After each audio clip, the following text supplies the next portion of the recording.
Today, the Quantum Questions video on the subject of Who Am I? Lucy Pattinson will be interviewing Adina Stoian. Lucy is the creator of the Who Am I series and the co-founder of the Quantum Questions. She has also been a breath coach for over 30 years, leading seminars and running a private practice.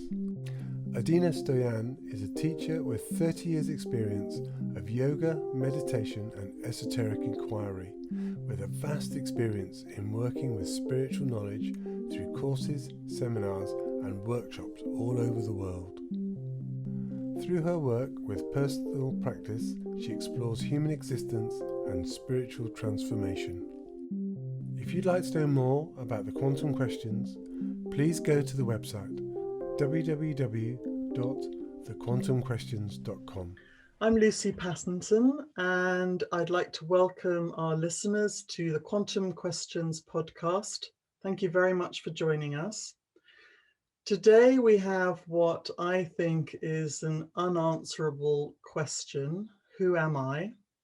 And I'm delighted to have Adina Stoian here to try and answer that question for us. As you've heard, Adina is a teacher of 30 years of meditation, yoga, and particularly relevant to this question, spiritual inquiry. And what's really important is she brings this into her daily life and helps others to bring it into their lives. So it's not just an intellectual game.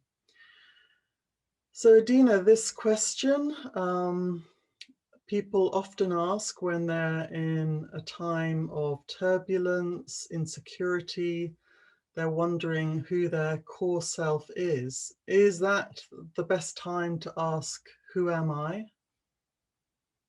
I believe the best time in asking who am I is whenever it appears. And from a spiritual perspective, one might say that it appears at the right time and at the right moment, and nothing is happening randomly.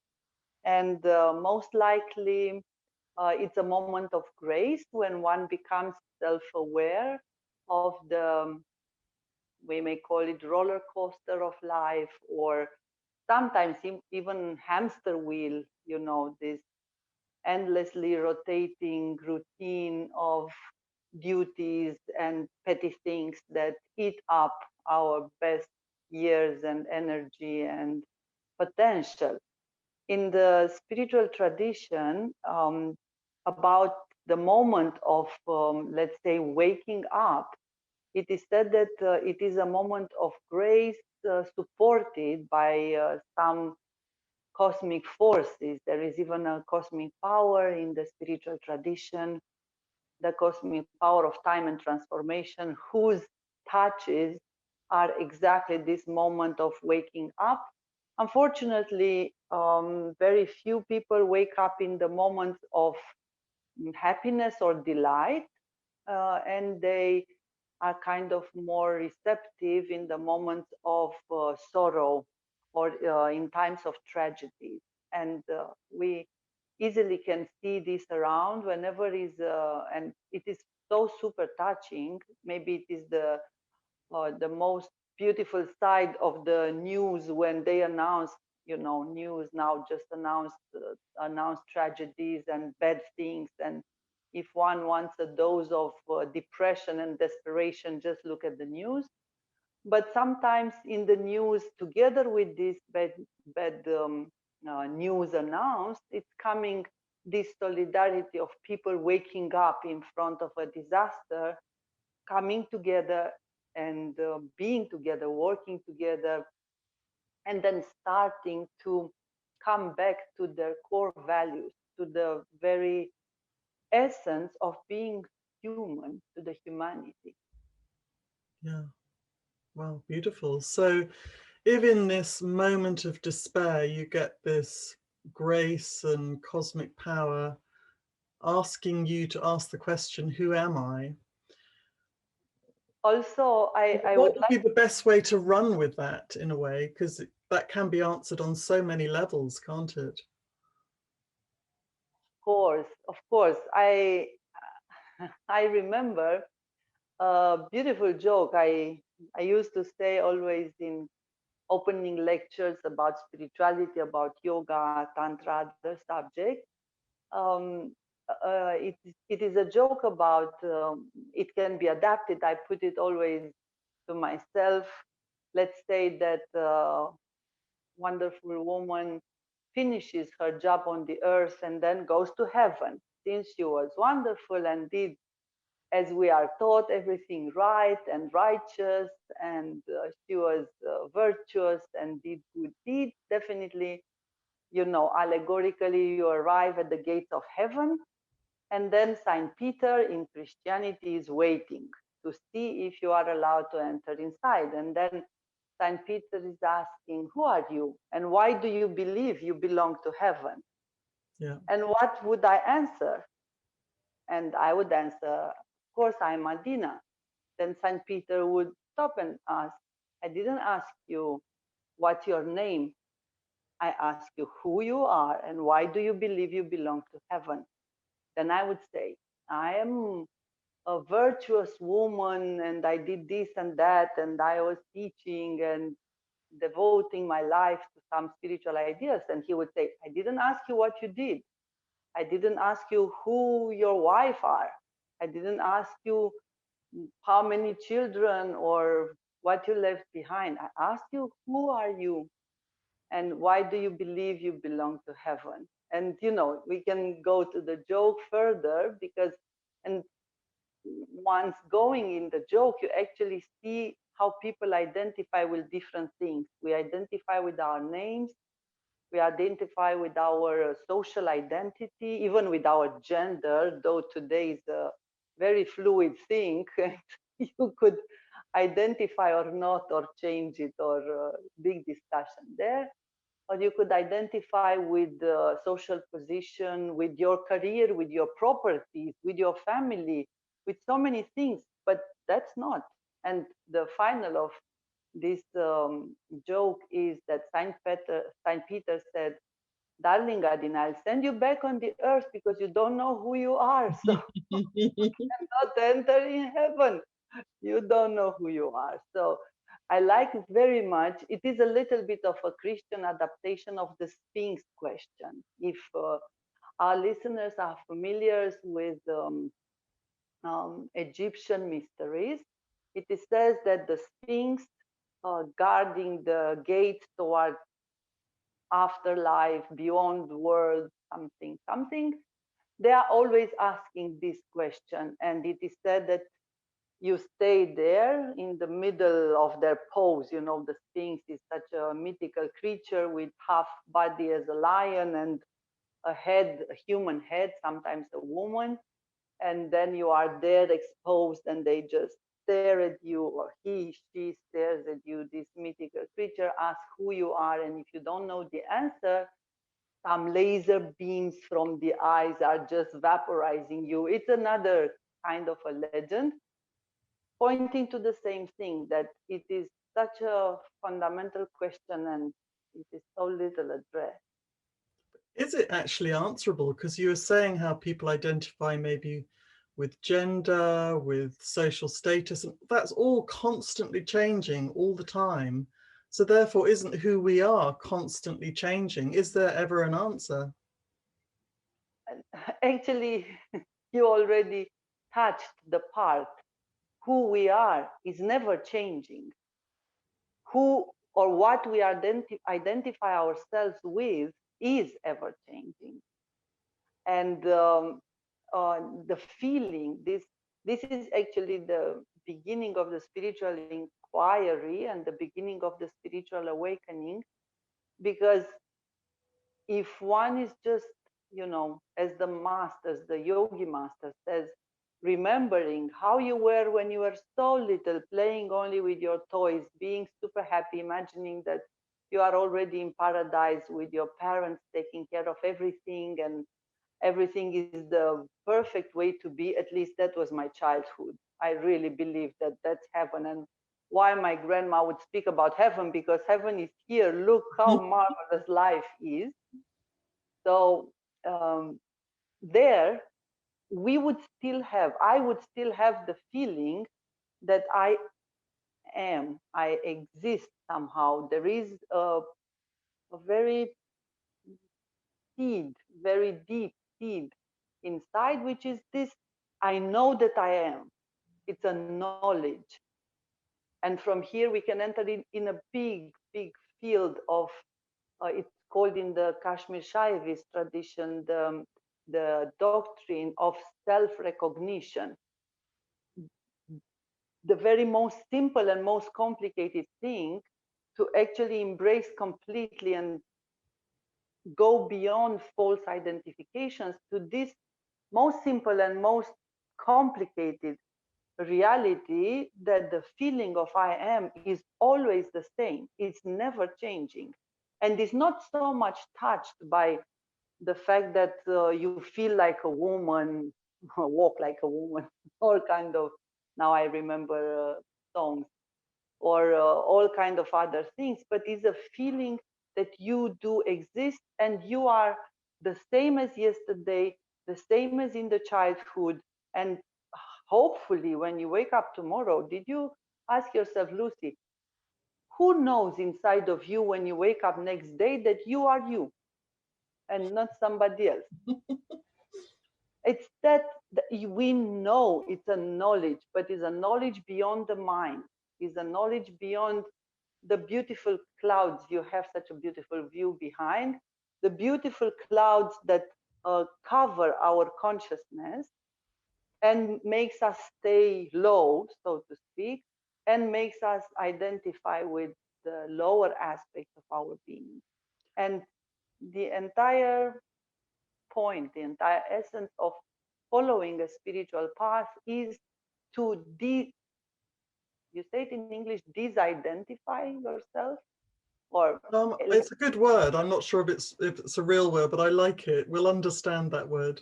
exactly, like you start to become aware with what you identify, and exactly like in an onion, and many times crying, exactly as when you peel an onion, you take away one layer, storm of feelings and emotions, another layer, my mind, oh God, we are so identified with our mind. I'm so brilliant, I speak here, look, I I say nice things, people will like it, no, all this. You take that away, you go into something that words cannot describe, because words are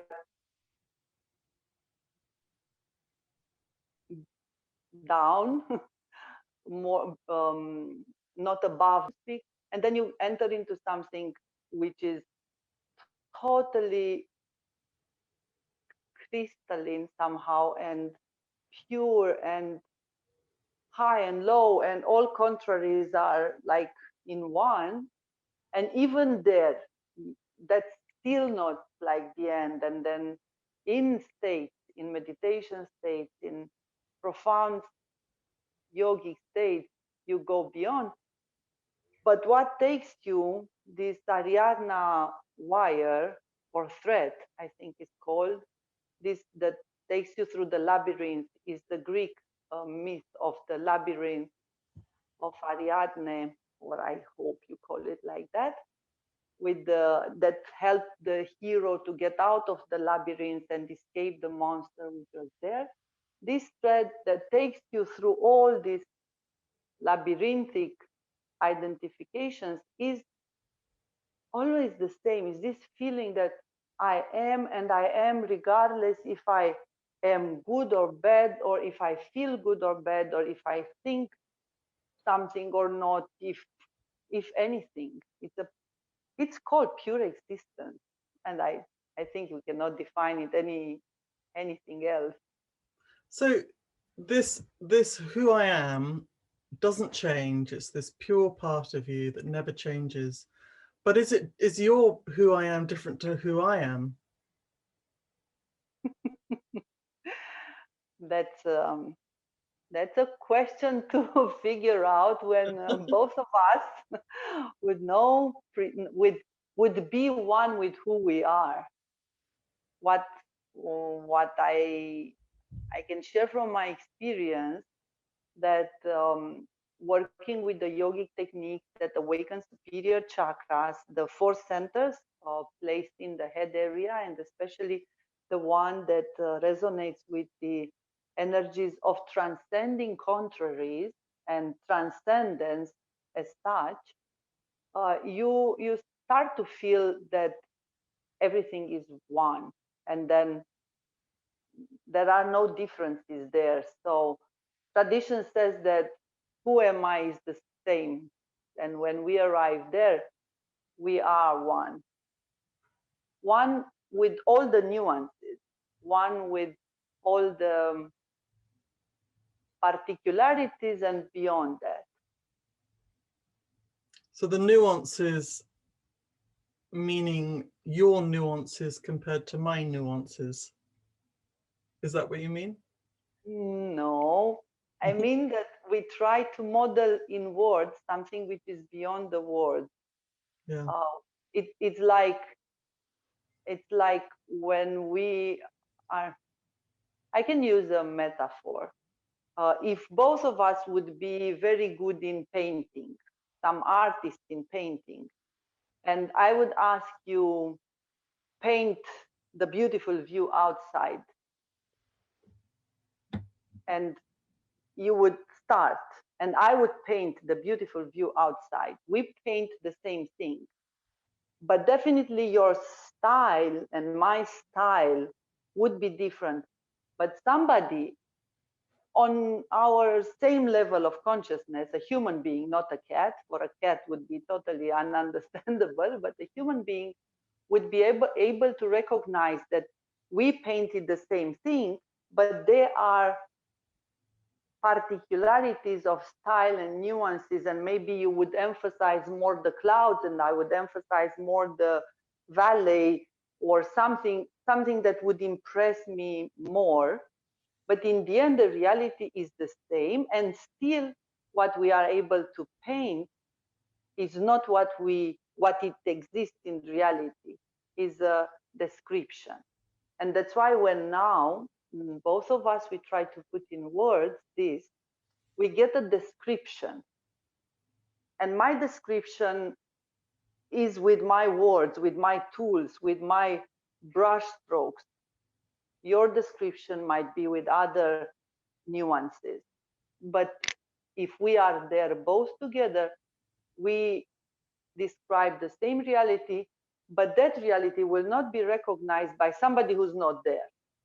Exactly like somebody who would not be able to see the landscape as such and then look at the paintings and say, yes, they are good, they reproduce with a great accuracy what we can feel or be there. And the difference is, now I can feel your question. The difference is, why would be different is because of the subjective point of view. Because the spark of consciousness that exists in me and has had my particular experiences throughout many lives, learned different skills, but still in painting. You know what I mean? It's kind of like I belong to a different school of painting, but if we would be asked paint that, it would be recognizable, the same, but still different. Yeah. So and that's the subjective perspective. And we know this in psychology nowadays. Like if you come from a background and a family of happy parents who brought you up in a happy way and everything was smooth and nice, you do really imagine that life is beautiful and is worth living, and you are optimistic and expansive and so on. That's a life lesson only. While for somebody else, it might be more difficult with a more difficult background, childhood, something, would have fears about, I don't know, intimacy. We have so many now, psychology, psychiatry, they all also, the personality studies and so on, they all take in consideration as big factors the first years of life, who would influence how you think later, and how would you paint later your life. Yeah. And basically, we say in few words that with this we define our style for this lifetime somehow, and our personality, which is still an intermediary, quite low level of who we are. Do you think it's important to begin with that exploration, to start looking at what your personality is, start clearing out childhood traumas before you start going into the deeper spiritual side of that question? Or do you think that's the wrong way around? Honestly, Lucy, I believe that the mere fact that somebody wants to learn more is such a grace that that person should be encouraged and encouraged. And especially there is a part of the spiritual tradition, yogic and especially tantric tradition, who says it is good to meditate upon the things you like, and with the help of that, to go beyond towards your essence, instead of focusing upon the things you dislike. And first you get horrified, then you get crying, then you get in a crisis, then you suffer again whatever has happened in order to transcend it, something. It's very, like, I am of the first category. I My entire life is is is, thanks God, I'm very grateful for this, a chain of lessons which had their hardship and difficulty, but I experienced them on a background of optimism and faith that every single moment is going to be better somehow, and Wonderful. in this optimistic way. And that's when I learned first in my youth that, look, pleasure and experiencing the senses and embracing the experience is a spiritual path. I was full on, that's for me.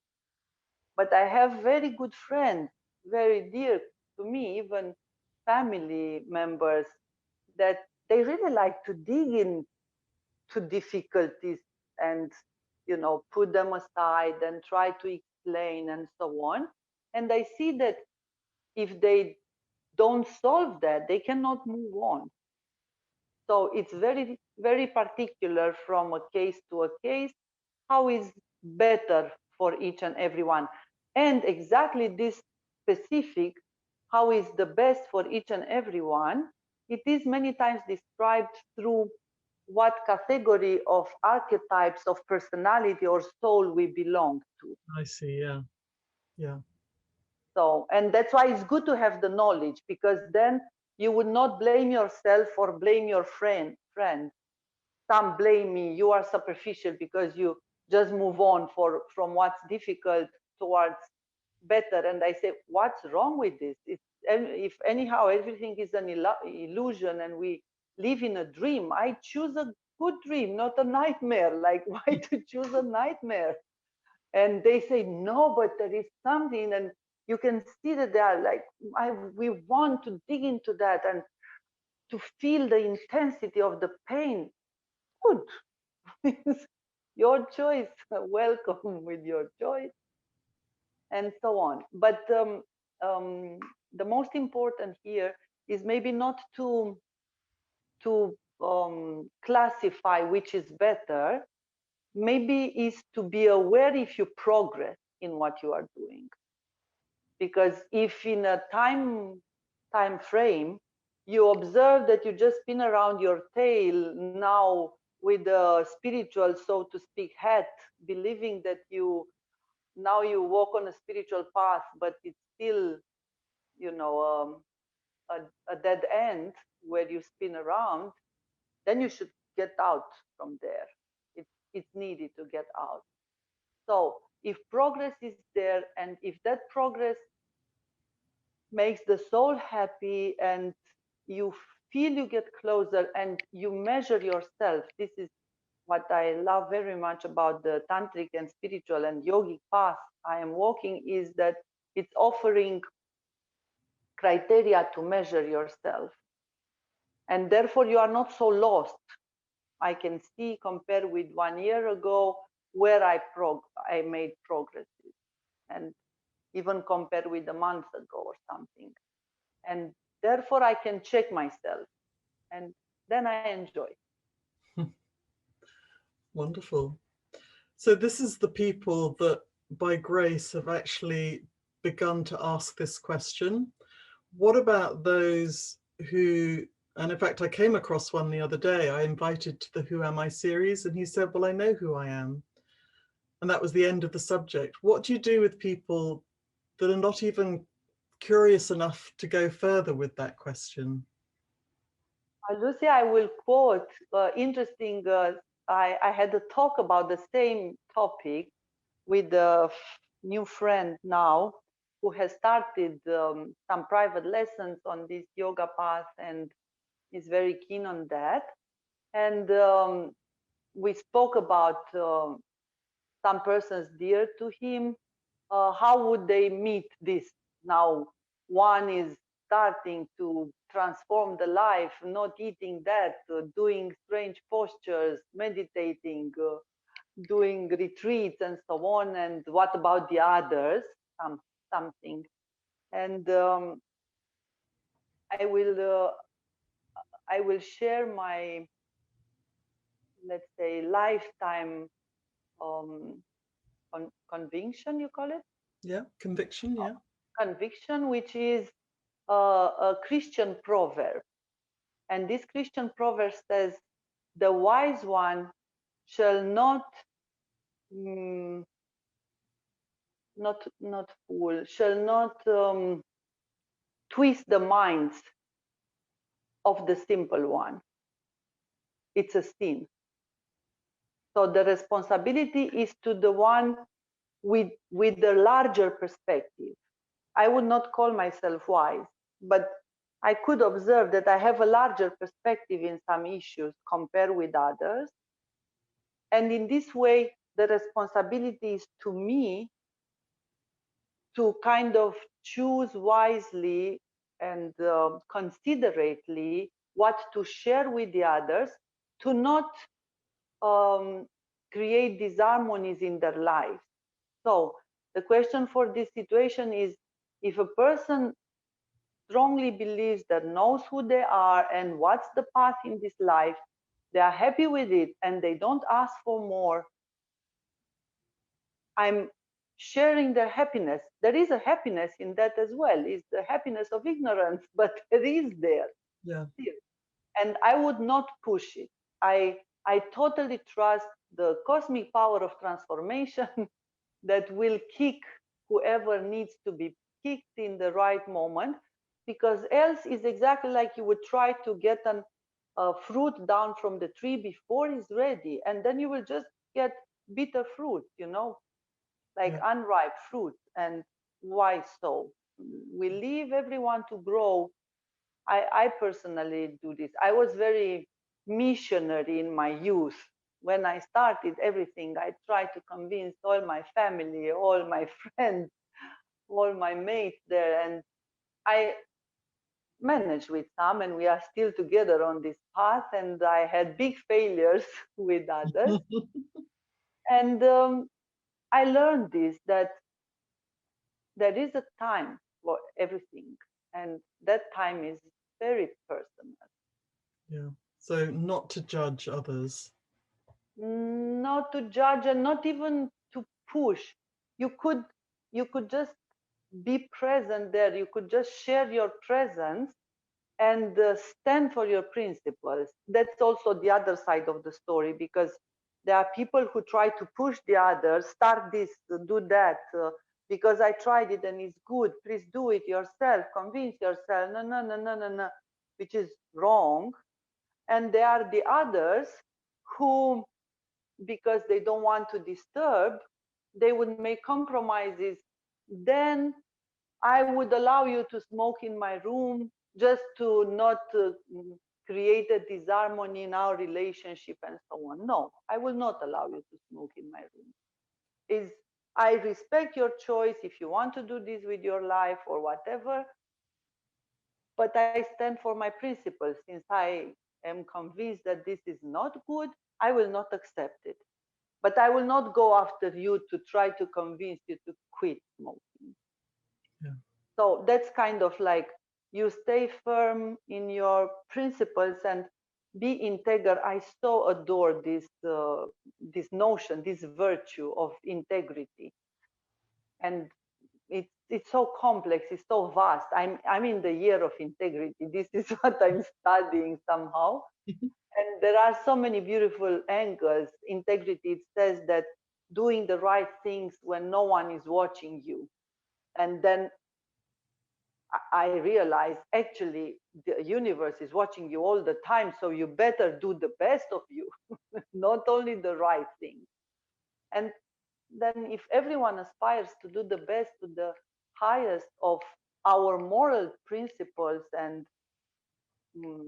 yeah, laws, then we would be in heaven all. Yeah, for sure. That's heaven. So Adina, assuming most of our listeners here do have the curiosity to ask, who am I? As they're still to deepen that inquiry, what practices could they do? Can you give some tips that the listeners could put into practice? Yes. And I feel, to be completely honest, the fastest path of making real big steps in discovering who we are, who am I, is the path of yoga. And it might be not the only one or the best, it's the best I have tried so far. Many branches under the name of yoga. And the beginning, the very, very first steps are to become aware of the reality of the four centers and aim to get in control of the management of the energies through the four centers. So what are the four centers, Adina? The four centers are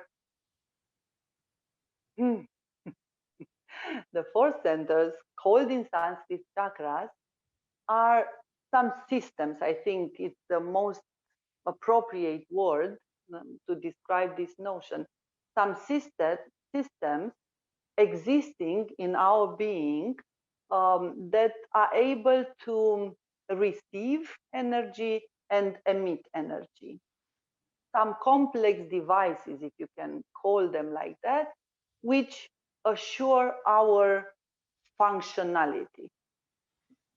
And because we are speaking about who am I give the most simple example all the time. We are definitely, ultimately speaking, that undescribable ultimate reality, which is traveling through this life in a vehicle. Knowing about the vehicle and what the vehicle can do, and how many switches and wheels and control buttons and joysticks and so on the vehicle has, is learning about the four centers and the different layers that build up this vehicle of this godly spark that we are. So that's like the basic definition I can say. So, yeah. And in yoga, these four centers are the main 7 units that deal with the 7 basic frequencies of energies of the universe. That may be abstract, but somehow it's also very concrete once we know that the basic chakra, the basic fourth center, is dealing with the vitality and with the tonus and with the overall health and with the physical body and with the instinct of surviving. And the second one is dealing with the procreative impulse and with the erotic energies, and everyone feels it, and it's actually overrated nowadays. And the third one is about dealing with the energies of willpower and personality and moral and virtues and courage and fight and defining yourself different than the others. And the fourth one is about love and this beautiful world of feelings and emotions and yeah, everything that makes us human, compassion, devotion, altruism, and so on. So when one starts to learn about, actually discovers that it's kind of, we all knew about them. We maybe didn't call them chakras or force centers, but we knew that we have a part of us which is dealing with the tonus and with the physical exercise and needs to be kept in good shape, and we have a part that is dealing with our fertile cycles and with our erotic energies, and we have a part which is our core personality. This is who I am, this is what I stand for, so on. It's just that yoga is a great tool that systematizes everything. So your recommendation to the listeners is get yourselves to a yoga class. And not any yoga class. My plenty recommendation, around. yes, my recommendation is get yourself into our yoga classes, because now the offer of yoga or so-called yoga is so vast, and it is more or less questionable. And yes, of course, I believe our way of doing yoga is the best. And I would invite them to try the yoga courses, the meditation courses in our Atman Federation of Yoga and Meditation. So they can find us, they can Google us, and we have beginner classes, we have try-out classes, even online from wherever. And we have free lectures, webinars, a lot of activity around this. And yeah, that would be first step. So I mean, the Atman Federation is worldwide, isn't it? A worldwide federation. Yeah. Hopefully, even expanding now on the online platforms quite more. But yes, in Europe at least, we have courses in all capitals and also around in states, and basically kind of like in all big parts. And we are still expanding. And there is a large offer of also tryout classes and free events that one can kind of attend to actually see. The only comment I ever heard, let's say, about our federation in a questionable way, it was that we take ourselves too serious in terms of this spirituality, and we have so much knowledge and so much to learn and so much to read and so many lectures and like that. And yeah, that's true. We follow the very most traditional way. I will quote it if you allow it, which says that above those who don't know, there are those who hear about or find out. Above those who find out, there are those who read about the subject, in this case, yoga. Above those who read are those who practice. Above those who practice, there are those who persevere until they obtain results. And above those who persevere and obtaining results, there are those who reach paranormal powers and self-revelation. So that's the path. It's like a staircase. It's simple to me. If you don't know, then you have to get the knowledge. After you get the knowledge, you have to put it in practice.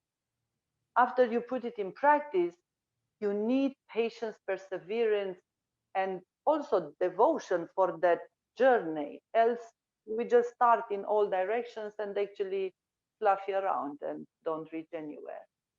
And then advancing, you start to reach somewhere. I mean, I know a little bit about the Atman Federation. It does seem extraordinary. There are 30 years of levels of yoga. So I also think would recommend people to have a look at that. Sorry? Yes, it's 32 this year. Oh, sorry, 32. And So, Adina, for those that may not want to join a yoga class, what is something else that they could do at home just to begin the inquiry on a daily basis? Is there some other step? I would still orient them towards studying. So So reading, about those who hear about is those who are studying about, reading about the subject, taking some good classical treatise about the spiritual transformation, belonging to the yoga tradition, belonging to other traditions, and get some good, let's say, readings yeah. about it. So, and yeah, ask themselves more if they really started to follow. Okay. Well, that's really wonderful, Adina. Thank you. Is there anything else you wanted to add to this question? I would add again from my optimistic perspective that the journey towards discovering who you are, who am I, is the most thrilling and amazing experience that one can have.